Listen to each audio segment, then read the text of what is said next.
zumindest Liebesbeziehungen zwischen Schwarzen und Weißen nicht mehr bestraft werden sollen. Schon vor Jahren hat die Weltorganisation der Vereinten Nationen ihre Mitgliedsländer zu einem strikten Boykott des rassistischen Regimes in Pretoria aufgefordert. Eines der Länder, das sich offenbar keinen Deut darum schert, ist die Bundesrepublik. Während sich amerikanische Banken zum Beispiel aus moralischen Gründen aus dem Südafrika-Geschäft zurückziehen, greifen deutsche Banken dem Rassistenregime in Pretoria verstärkt unter die Arme. Ein Bericht von Volker Happe, Klaus Richter und Heinrich Büttgen. Die Polizei hatte ohne Vorwarnung auf schwarze Demonstranten geschossen. Vor 3 Wochen im südafrikanischen Industriestädtchen Eutenhagen. Jetzt wurden 19 Opfer zu Grabe getragen. Opfer einer Rassenpolitik, die Farbige als Menschen zweiter Klasse behandelt. Die Verantwortung trägt die südafrikanische Regierung. Die Verantwortung tragen aber auch die, die die südafrikanische Regierung unterstützen. Wut, Trauer und ohnmächtiger Protest. Wie schon so oft unter den Schwarzen Südafrikas. Aber nun haben sich die Proteste bis in die USA fortgesetzt. Studenten der Columbia-Universität zum Beispiel wollen nicht eher weichen, bis die Hochschule alle Verbindungen zu Unternehmen und Institutionen abbricht, die mit Südafrika Geschäfte machen. Ihre Aktion trifft auch bei konservativen Politikern auf Zustimmung. Es sei Zeit für eine Wende in den Beziehungen zwischen Washington und Pretoria. Apartheid-Gesetze gleich Nazi-Rassengesetze. Solche Schlagworte finden zunehmend Beifall. Wall Street. Amerikanische Großbanken geben dem Druck der Öffentlichkeit nach. Ohne durchgreifende Reform in Südafrika wollen sie keine neuen Kredite mehr, weder an die Regierung noch an Staatsbetriebe geben. Beteiligt sind alle Großen im Gewerbe. Von der Citibank über Chase Manhattan bis zur Morgan Guarantee. Manche Banken begründen ihren Schritt gar öffentlich. So etwas hat es noch nie gegeben. Warum geben Sie Südafrika keine neuen Kredite mehr? Die jüngsten Ereignisse haben alle traurig und betroffen gemacht, die an einer Verbesserung der Lage in Südafrika interessiert waren. Deshalb haben wir uns zu diesem Schritt entschlossen.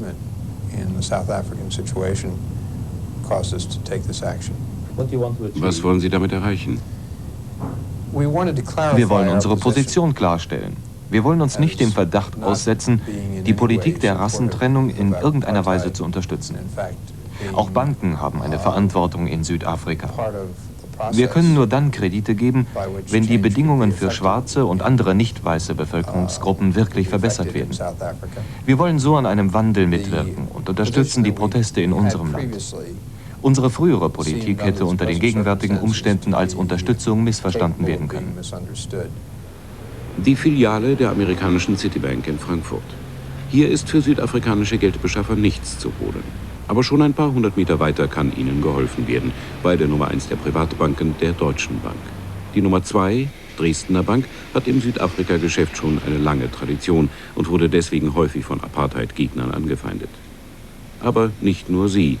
Mit Ausnahme der Bank für Gemeinwirtschaft machen die meisten Großen mit im Apartheid-Regime ertragreiche Geschäfte. Auch die Nummer 3, die Commerzbank, findet sich häufig bei den Unterzeichnern. Erst letzte Woche wurde diese Anleihe bekannt.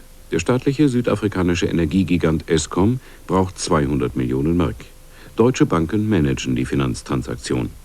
Wichtig für die Mobilität des südafrikanischen Militärs ist die halbstaatliche Verkehrsgesellschaft SATS. 100 Millionen D-Mark verschafften ihr deutsche Banken. Über deutsche Banken flossen auch direkt Gelder an die südafrikanische Regierung, die damit ihren Unterdrückungsapparat finanzieren konnte. 1981 waren es etwa 265 Millionen, 1984 schon mindestens 1,7 Milliarden, die mit Hilfe deutscher Banken in das Apartheid-Regime flossen. Dies geht aus einer bisher unveröffentlichten Untersuchung des Weltkirchenrats hervor. Während sich amerikanische Großbanken aus dem Südafrika-Geschäft zurückziehen, geht das deutsche Bankensystem sogar zunehmend dazu über, der südafrikanischen Regierung, einer Regierung, die eine eindeutig rassistische Politik betreibt, Geld über Anleihen, über Kredite zu verschaffen. Haben die Banken da keine Skrupel? Die Banken befassen sich mit der Finanzierung der deutschen Exporte prinzipiell ohne Ansehen der besonderen Verhältnisse in den vielen Ländern, in denen diese Exporte gehen. Südafrika ist nur eines von sehr, sehr vielen. Ich meine, wenn die Banken anfangen wollten, etwa die persönlichen Meinungen Einzelner in den Banken zur Richtschnur ihres Handelns zu machen, also schlechthin persönliche moralische Kriterien anwenden wollten, dorthin zu gehen, dorthin nicht zu gehen, müssten sie sicher 100 Länder in der Welt sofort von der Liste derer, die Kredit bekommen dürfen, streichen. Geschäft und Moral werden nicht nur von Privatbanken säuberlich getrennt. Auch öffentlich-rechtliche Kreditinstitute, wie zum Beispiel die Westdeutsche Landesbank, leisten Hilfestellung bei der Finanzierung des Apartheid-Regimes. Die Rassendiktatur hat trotz aller Mahnungen aus dem Ausland ihren Charakter nicht entscheidend gewandelt. Das Land ist seit dem Blutbad von Soweto nicht mehr zur Ruhe gekommen. Hunderte von Menschen fielen damals in der schwarzen Vorstadt von Johannesburg dem Polizeiterror zum Opfer. Hunderte von Toten auch in den folgenden Jahren. Was bedeutet die Unterstützung des südafrikanischen Regierungsapparates durch deutsches Kapital? Das ist eine sehr bedeutsame Tat deutscher Anleger. Meine Sorge dabei ist, dass unser Kampf dadurch zeitlich beträchtlich zurückgeworfen werden kann. Denn dadurch werden bei der südafrikanischen Regierung finanzielle Mittel freigesetzt, die dann wiederum der Armee und der Polizei zur Verfügung gestellt werden. Investitionen in Südafrika sind also gleichermaßen eine moralische und eine wirtschaftliche Frage. That investment in South Africa is as much a moral issue as it is an economic issue. Und es drängt sich die folgende Frage auf. Was würden Sie sagen, wenn die deutschen Banken anderswo mit den Nazis zusammenarbeiten würden?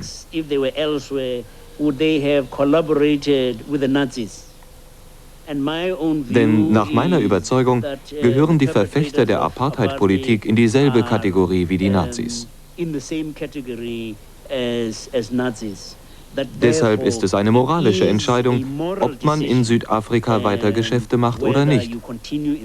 Und ich würde hoffen, dass Sie Ihre finanziellen Entscheidungen auf moralischer Grundlage treffen und dabei bedenken, dass wir nach friedlichen Strategien suchen, um einen Wandel in Südafrika herbeizuführen. Wir wollen Gewalt vermeiden. Können Sie uns dabei helfen? For bringing about change in South Africa. We don't want to use violence. And can they come to our assistance? Geschäft und Moral sind nun mal zwei verschiedene Dinge. Das war in der deutschen Vergangenheit so und das ist in der deutschen Gegenwart offenbar nicht anders. Aber warum sollten Banken auch mehr Sensibilität für Moral und historische Erfahrungen entwickeln als unser Bundeskanzler, der unlängst vor deutschen Bankern erklärte, was im Konzentrationslager Flossenbrück möglich war, müsste heute auf einem Bankentag oder anderswo auch möglich sein. Er bezog sich auf ein Gebet des in Flossenbrück hingerichteten Theologen Dietrich Bonhoeffer und benutzte es als Begründung für seinen Zukunftsoptimismus. Um vorsichtig ausgedrückt mangelnde Sensibilität gegenüber der Geschichte geht es auch in unserem nächsten Beitrag. Am 15. Mai eröffnet die Bundesbahn in Nürnberg eine große Festausstellung zum Thema 150 Jahre Eisenbahn in Deutschland. Doch einige Jahre der deutschen Eisenbahngeschichte bleiben dabei unberücksichtigt. Ein Bericht von Heiner Lichtenstein und Gabriele Krone-Schmalz.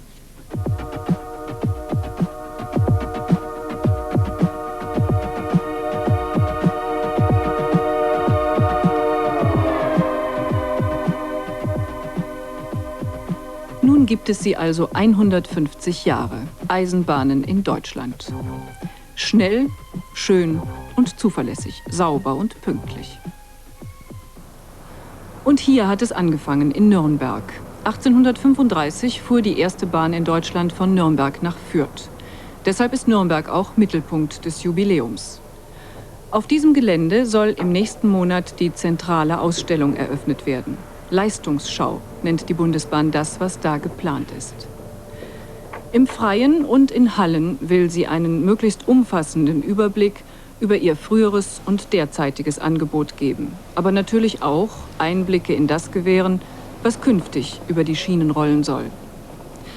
Dabei scheint sich das Interesse mehr auf die reine Technik als auf die Bahngeschichte zu konzentrieren. Alte Lokomotiven werden sorgfältig gesäubert und instand gesetzt. Beim Umgang mit anderen Bereichen der eigenen Vergangenheit ist die Bahn allerdings weniger sorgfältig. Vor allem um ein Kapitel wollte sie sich herumdrücken. In einem Brief des Präsidenten der Bundesbahndirektion Nürnberg, Horst Weigelt, heißt es, dass die Rolle der Eisenbahn bei der Judenverfolgung im Dritten Reich nicht zum Gegenstand der Eisenbahnausstellung 1985 gemacht werden sollte und dass es nicht zu den Aufgaben der Vorbereiter dieser Ausstellung gehöre, eingehende Forschungen zu diesem Thema anzustellen. Dabei wäre der Völkermord in den Vernichtungslagern der Nazis ohne die aktive Mitwirkung der Reichsbahn gar nicht möglich gewesen. Diese Filmaufnahmen, die zum ersten Mal in der Bundesrepublik zu sehen sind, haben wir in einem Archiv in Warschau gefunden. Sie zeigen das System. Die aus den Dörfern zusammengetriebenen Juden mussten ihre Deportation selbst bezahlen, zum Teil direkt an die SS, die mit der Reichsbahn abrechnete. Die Deutsche Reichsbahn verlangte zunächst je Person und Kilometer 4 Pfennige. Für Kinder unter 10 Jahren die Hälfte. Kleinkinder fuhren kostenlos. Das entsprach dem Tarif für die 3. Klasse, also für Personenwagen. Die Bahn stellte aber meistens alte, ausrangierte Viehwaggons zur Verfügung, mit denen Vieh oder Pferde für die Truppe nicht mehr transportiert werden konnten, weil sie undicht waren und nur noch sehr langsam fahren durften. Später räumte die Reichsbahn der SS nach langwierigen Verhandlungen Sondertarife ein. So teilte die Reichsbahndirektion Linz mit, unter Betreff Fahrpreisermäßigung für Häftlingstransporte, nach Anlage A zum Erlass 15 Tarif Personen-Sondergenehmigung 268 des Herrn Reichsverkehrsministers vom 26. Juli 1941 wird unter anderem auch für Häftlinge zwecks Beförderung nach oder von Konzentrationslagern bei Fahrt in Sonderzügen und Bezahlung für mindestens 400 Personen der halbe Fahrpreis gewährt.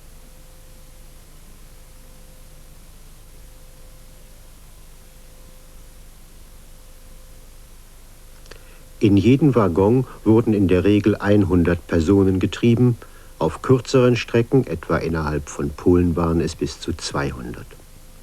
Sie hatten nichts zu essen, nichts zu trinken und es gab nicht einmal Toiletteneimer. Weil alle anderen Züge Vorfahrt hatten, standen die Deportationszüge oft Tage und Nächte lang auf Abstellgleisen in sengender Hitze oder in eisiger Kälte. Und so starben viele schon unterwegs.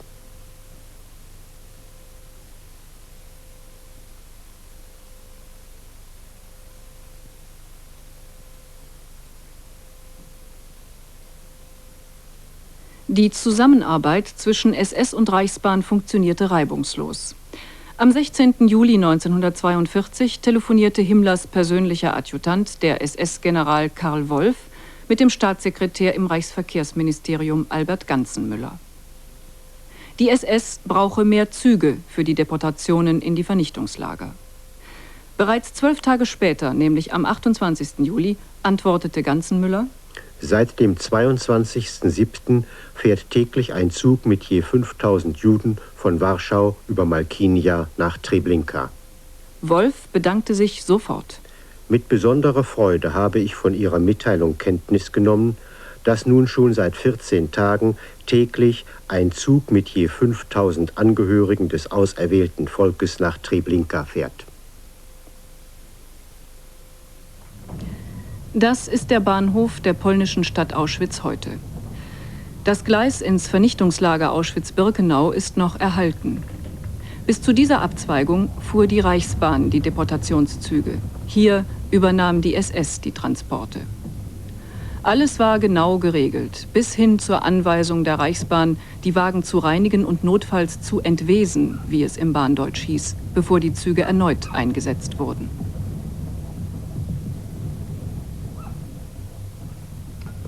Das ist das Tor zum Vernichtungslager Auschwitz-Birkenau.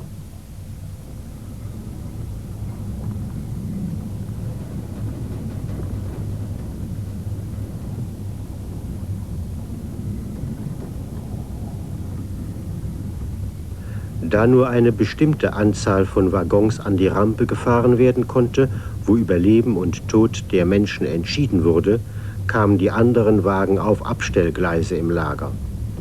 Das war vor allem im Frühsommer 1944 erforderlich, als innerhalb von knapp 6 Wochen fast 500.000 Juden aus Ungarn mit der Bahn hierher gefahren wurden.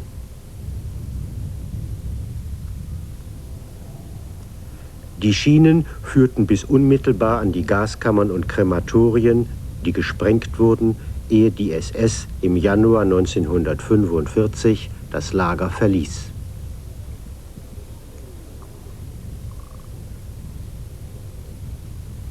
Insgesamt hat die Deutsche Reichsbahn mindestens 3 Millionen Menschen in die Vernichtungslager gefahren.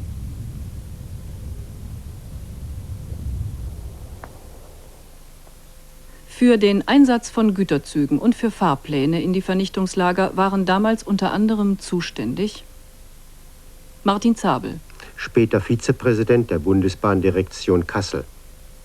Werner Lange, später Vizepräsident der Bundesbahndirektion Mainz. Walter Stier, später Amtsrat bei der Hauptverwaltung der Deutschen Bundesbahn. Albrecht Zahn, später Bundesbahndirektor in Stuttgart.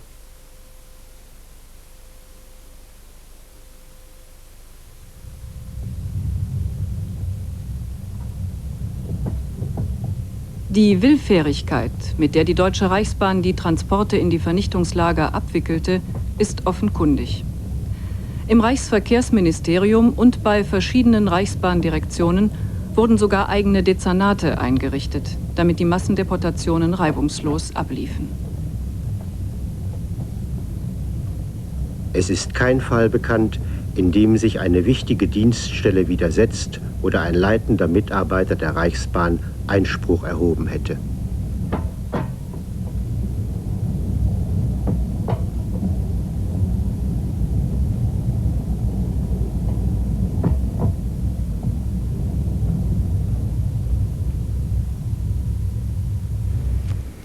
Tja, die Akten übrigens über die Judentransporte der Reichsbahn sind weitgehend verbrannt. Das heißt, sie sind im März 1945 verbrannt worden.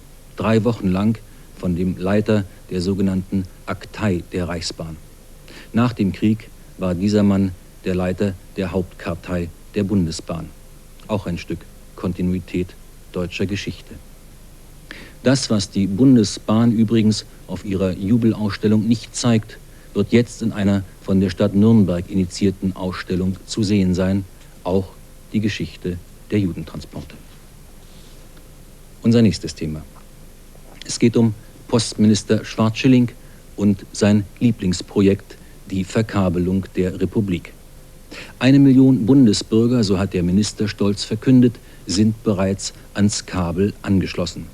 Was der Minister verschweigt: viele der Mieter sind unfreiwillig verkabelt worden. Manche setzen sich jetzt sogar gerichtlich dagegen zur Wehr. Mit welch rigiden Methoden die Post in manchen Fällen versucht, ihre Kabel an die Leute zu bringen, darüber berichten Wolfgang Landgräber und Wolfgang Huhn. Marsmenschen landen auf der Erde in einem Werbespot der Deutschen Bundespost. Mach nicht so einen Lärm. Komm jetzt. Guck mal. Was Sie auf dem Bildschirm der Erdbewohner sehen, ist des Postministers schöne neue Kabelfernsehwelt. Müssen wir durchgeben an Galaxis. Auf der Erde gibt es viel mehr Programme. Kabelanschluss, mehr Programme, bestes Bild, bester Ton. Wir schließen uns auch an. Doch es ist zweifelhaft, ob die einfältigen Werbespots des Christian Schwarz-Schilling das dringend benötigte Millionenpublikum für die neuen Programme herbeischaffen können. Ein Gutachter, der Münchner Professor Eberhard Witte, selbst ein engagierter Streiter für eine verkabelte Republik, schrieb Mitte 1984 in einer Studie über die Rentabilität des Milliardenprojekts: Schon eine Verlangsamung des weiteren Netzausbaus stellt die Amortisation, das heißt die Wirtschaftlichkeit, in Frage. Und so wird weiter verkabelt, Tag für Tag, Meter für Meter. Etwa 5 Millionen Teilnehmer müssen her, damit die werbetreibende Industrie Appetit bekommt, in neue Programme zu investieren. Bis jetzt hat man erst 1 Million. Die Post muss sich beeilen, wenn sie das von vielen Fachleuten vorausgesagte Finanzdebakel verhindern will. Da greifen Schwarzschillingsmänner schon mal zu drastischen Methoden. So geschehen in einer Siedlung der Post in Wuppertal. Herr Müller, wann haben Sie denn festgestellt, dass Sie am Kabel hängen? Ja, das war, wie ich dann um 2:30 die Treppe runterkam, da sehe ich zwei Herren im Hausflur, einer mit dem Monitor, einer mit einer Arbeitsaktentasche. Ich sage, was machen Sie denn hier? Ja, wir schließen Sie gleich ans Kabelfernsehen an. Ja, ich sage, wie werde ich das gewahr? Ja, wir machen einen Aushang im Hause. Herr Paar, wie war denn das bei Ihnen? Ja, wir waren gar nicht zu Hause, ja. Wir waren gerade in Urlaub gewesen, kommen zurück, machen Tür auf und sehen das Fernsehen mitten in der Stube stehen. Ja, ich denke, was ist denn hier los? Wir wussten ja von gar nichts. Ne? Dann haben wir von den Leuten gehört, die bei uns ein bisschen aufpassen, auf die Post aufpassen und so weiter, haben wir gehört, dass inzwischen alles verkabelt worden ist. Und dann wollten wir das Gerät dann anstellen. Dann kriegten wir gar keinen Sender. War nämlich noch gar kein Kanal eingestellt. Ja? Mussten wir erst mal wieder einen Fachmann holen und so, hatten wir zuerst mal gar keinen Empfang. Ist Ihnen denn nicht vorher schon aufgefallen, dass verkabelt wird? Nee, direkt aufgefallen gar nicht. Es kam wohl einige Monate vorher schon ein Herr von Essen, eine Firma, sagte, möchte mal gerne reinkommen. Ich sage, was wollen Sie denn? Ja, ich muss Ihr Antennenanschluss vom Fernsehen und Rundfunk muss ich austauschen. Ich sage, warum das denn? Ja, da könnten eventuell Erdschlüsse drin sein. Ich sage, wofür ist das denn? Ja, das könnte mir nicht sagen. Also Sie haben nicht gesagt, dass Sie ans Kabel Gar nichts, gar nichts, ne. In den Betonburgen der Trabantenstädte hoffte der Postminister, besonders schnell voranzukommen. Denn wo man 50 und mehr Wohnungen mit einem einzigen Anschluss verbinden kann, da lohnt sich die Verkabelung. Doch in der Berliner Gropiusstadt hat die Post die Rechnung ohne die Mieter gemacht. Die Bewohner der evangelischen Hilfswerksiedlung weigern sich, die Gebühren für den Kabelanschluss zu bezahlen. Eine gerichtliche Grundsatzentscheidung soll jetzt klären, ob der Kabelanschluss eine Wohnwertverbesserung darstellt und deshalb von Mieter zu dulden ist. Was haben Sie eigentlich gegen die Verkabelung Ihrer Wohnungen? Ja, ich würde sagen, wir haben in unserem Wohnblock einen ganz einwandfreien Empfang aller 5 Programme. Das heißt 2 vom Osten und unsere 3 westlichen. Das reicht vollkommen aus. Und so viel man rumhorcht, es hat niemand Bedarf an einem weiteren Programm. Was für uns auch sehr wichtig ist, wir wurden überhaupt nicht gefragt. Wir haben einfach einen Brief bekommen, da stand dran, in nächster Zeit werden sie verkabelt. Und wir wissen auch gar nicht, was für Kosten auf uns zukommen in nächster Zeit. Das kann uns keiner sagen. Ja, und dann auch noch, ich meine, wir wohnen hier nur ein paar 100 Meter von der Mauer entfernt, aber die Methoden sind nicht viel anders als in der DDR. Da wird man auch nicht gefragt, ne? In der Gropiusstadt wird die Hausantenne dem Kabel wohl nicht so schnell weichen. Aber auch im gesamten sozialen Wohnungsbau scheint die Kabelfreudigkeit gering. So jedenfalls sind die Erfahrungen des Bundesverbandes der gemeinnützigen Wohnbauunternehmen, denen in der Bundesrepublik 4,5 Millionen Wohnungen gehören. Herr Tepper, wie groß ist das Interesse der gemeinnützigen Wohnungsgesellschaften und ihrer Mieter an einer Verkabelung durch die Deutsche Bundespost? Das Interesse der Gesellschaften ist gleichzusetzen mit dem Interesse der Mieter. Und das ist sehr gering. Woran liegt denn das? Das hat vor allem eine ökonomische Seite. Die Mieter sind zum großen Teil nicht mehr in der Lage, die teuren sozialen Mieten zu zahlen. Sie lehnen es also ab, eine weitere Verteuerung über das Kabelfernsehen zu erreichen. Die Unternehmen lehnen den Kabelabschluss ab, weil sie die Umlage auf die Mieter rechtlich nicht durchführen können. Die Gerichte entscheiden im Wesentlichen gegen die Bundespost. Und drittens sind wir der Meinung, die Post möge doch die Parallele zum Telefon ziehen. Sie möge selbst den Benutzer zu den Gebühren heranziehen und nicht denjenigen, der damit gar nichts zu tun hat. Nun bietet Ihnen ja die Post in Form eines Vertrages Sonderkonditionen an. Es ist richtig, aber dieser Vertrag läuft über 10 Jahre. Im Übrigen ist das Angebot im August 1985 zu Ende. Und wir können nicht übersehen, ob in den 10 Jahren der Postverwaltungsrat die Änderungen auf der Gebührenseite herbeiführt und wir daher heute einen Vertrag abschließen, dessen Inhalt und dessen Entwicklung niemand voraussehen kann. Es kann also sehr viel teurer werden, sowohl für die Wohnungsunternehmen als auch für die Mieter. Auch dort, wo die neuen Programme schon zu empfangen sind, wie in den Pilotgebieten München und Ludwigshafen, bleibt die Zahl der Teilnehmer weit hinter den Erwartungen zurück. Und das, obwohl die Post sogar mit einer Art Kopfprämie auf Kundenfang geht. Vereinbarung über die Zusammenarbeit bei der Vermarktung von Pilotprojektanschlüssen zwischen der Deutschen Bundespost und der Kommunalbau Rheinpfalz GmbH. Die Deutsche Bundespost beteiligt sich an den Aufwendungen der Kommunalbau für die Akquisition, das heißt die Beschaffung von Pilotprojektanschlüssen, mit rund 50 Mark pro Projektteilnehmer. Wir wissen nicht, ob die Post auch auf dem Bundeskanzler eine Kopfprämie ausgesetzt hat. Er unterschrieb jedenfalls demonstrativ den Antrag auf Kabelanschluss. Fest steht dagegen, dass der Ludwigshafener Anstalt für Kabelkommunikation nächstes Jahr 6,5 Millionen Mark fehlen werden und dass das Land Rheinland-Pfalz diese Summe aus öffentlichen Mitteln locker machen soll. Weigert sich die Landesregierung, dann soll das Pilotprojekt ein Jahr früher als vorgesehen beendet werden. Im bayerischen Gunzenhausen könnte der Kabelzug des Postministers vollends ins Stocken geraten. Die Gemeinde wollte von sich aus ans Kabel. Die Post zwang sie zur Entscheidung, entweder Beteiligung an den Kosten oder Verbot der Dachantennen. Nur dadurch könne man die notwendige Anschlussdichte erreichen. Die Stadtväter fügten sich und erließen das Antennenverbot. Der Gunzenhausener Bürger Dieter Hofmann wollte da nicht mitspielen. Er zog vor den bayerischen Verfassungsgerichtshof. Der muss jetzt entscheiden, ob Antennenverbote, die die Post in vielen anderen Gemeinden ebenfalls durchgesetzt hat, zulässig sind oder nicht. Herr Hofmann, warum haben Sie Klage beim bayerischen Verfassungsgerichtshof eingereicht? Weil ich glaube, dass die Verkabelung eine Beschränkung der Informationsmöglichkeit mit sich bringt. Es ist ja so, dass das Kabel nur UKW-Frequenzen transportiert, keine Lang-, Mittel- oder Kurzwelle, und dass ich damit zufrieden sein muss, was also ins Kabel eingespeist wird. Wenn ich jetzt zum Beispiel hier mein Gerät benutze, dann kann ich hier quer durchgehen und es schreibt mir niemand vor, was ich sehe oder was ich höre, und entscheide selber über diesen Einzugsbereich der Frequenzen. Wenn aber das Kabel im Hause ist, ist das eingeschränkt auf UKW-Frequenz. Und das bedeutet eine Verringerung der Informationsmöglichkeiten auf all den anderen Sendebereichen. Und das ist so fundamentaler Eingriff, dass ich ihn so einfach nicht hinnehmen möchte und zur Diskussion stellen möchte. Möglicherweise stellt sich das Antennenverbot bald als Schildbürgerstreich heraus. Das lässt sich aus neuesten internen Papieren der Post entnehmen. Dann wären zwar die Antennen weg, aber dafür Kabel auf dem Dach.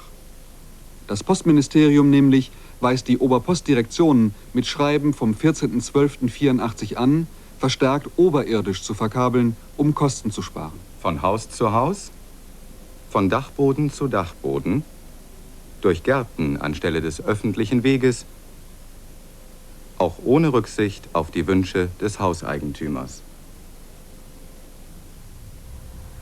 Im Nachbarland Belgien kann man schon heute sehen, wie sich das Stadtbild durch oberirdische Verkabelung verschönert hat.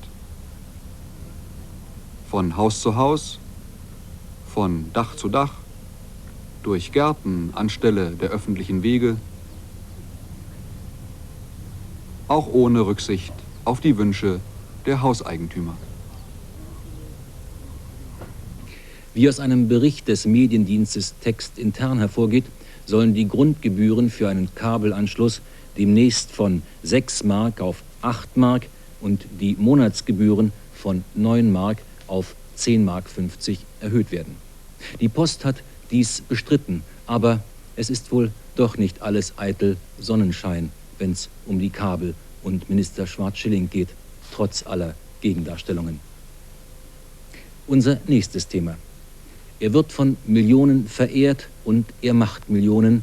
Herbert von Karajan, der Chefdirigent der Berliner Philharmoniker und unbestrittene Weltmeister der Vermarktung klassischer Musik. Mit den Salzburger Osterfestspielen hat er sich auch das erste und einzige Privatfestival der Welt geschaffen, subventioniert mit Steuergeldern. Ein Bericht von Michael Kluth.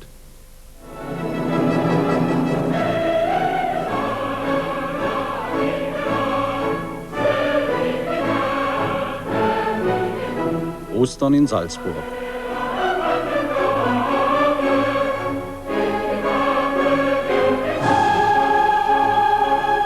Alljährlich, seit 1967, treffen sie sich an der Salzach. Politische Prominenz, Restadel und Industriebosse. Eine geschlossene Gesellschaft.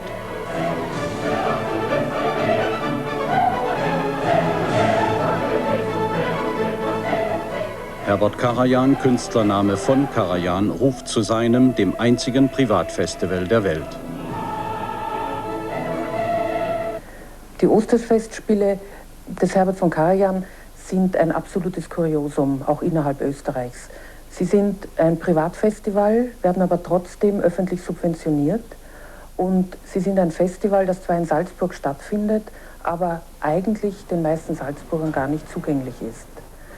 Wie Sie wissen, sind mindestens 2/3 der Festspielbesucher ja Bundesdeutsche und auch hier nur eine ganz exklusive und kleine Schicht, Geldadel.